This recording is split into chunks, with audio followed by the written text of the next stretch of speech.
Cuando quiera.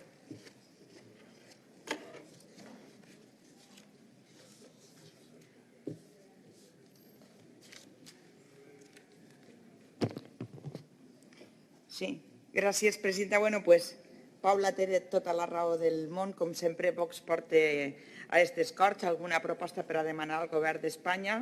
Ni una proposta n'han registrat per a demanar-li al govern valencià que faci alguna cosa, no? Que exercisca les seues competències, a pesar de que no les està exercint, però si hi ha una conselleria que no està exercint les seues competències és la Conselleria d'Agricultura.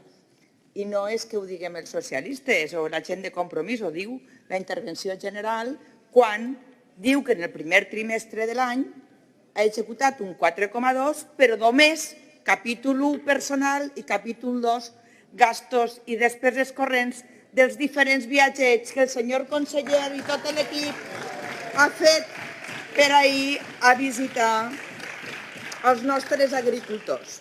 Miren, senyories, la PNL de Vox el que diu és que tots els productes del sector primari en la seva etiqueta fica que siguen de quin país venen, el país d'origen. Aquesta és la PNL que presenta Vox.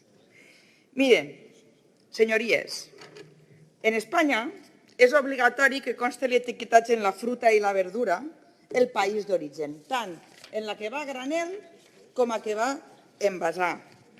És obligatori indicar en les etiquetes de la carn que se comercialitza en Espanya el país d'origen en el boví, en el porc, en l'oví, en el caprí i en els aus de corral. El 21 de setembre del 2018, me recordo de la data perquè Sant Mateu, el 21 de setembre, el patró del meu poble, diu: hi ha un Real Decret que regula l'obligatorietat de la indicació de l'origen de la llet en l'etiquetat i també en els productes làctics elaborats en Espanya. 21 de setembre del 2018. Senyor Muñoz, sap qui era president del govern el dia 21 de setembre del 2018? Pedro Sánchez. Sí, senyor.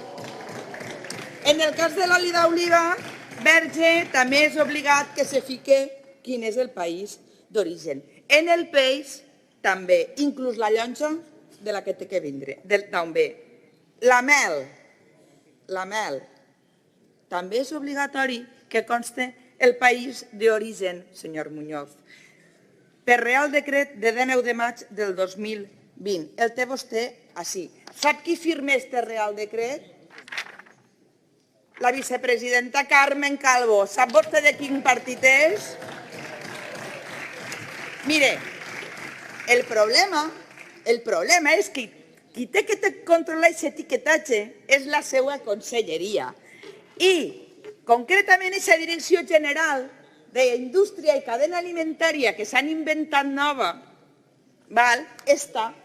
Però, clar, és que fins el dia 7 de març de 2024, fins fa 2 mesos, no han pogut publicar l'ordre que desenvolupa el decret del reglament orgànic. És a dir, fins fa 2 mesos, en aquesta Direcció General no sabia ningú encara quin era el seu comès ni què és el que tenia que fer, així que ja m'explicarà vostè aquestes 600 inspeccions com les han fet. Muchas gracias.